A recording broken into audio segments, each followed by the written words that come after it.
Environmentally conscious investing has become more and more popular, so I did want to include the Fidelity U.S. Sustainability Index Fund for those looking to invest in companies that support sustainability for our planet. And it's pretty cool to see here that this has had a really solid return as well.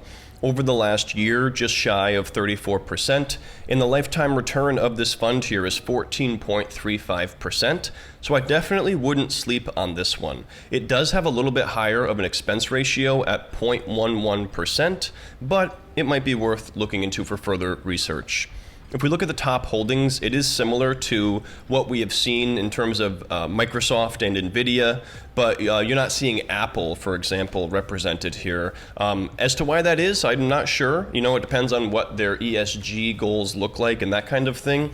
But it is a lot of your money going into Microsoft, Nvidia, Alphabet, Tesla, Eli Lilly, and then you have Visa, Johnson & Johnson, et cetera, et cetera. 30% of this roughly is in information technology. We can see that healthcare is the second biggest sector represented, followed by financials and then consumer discretionary.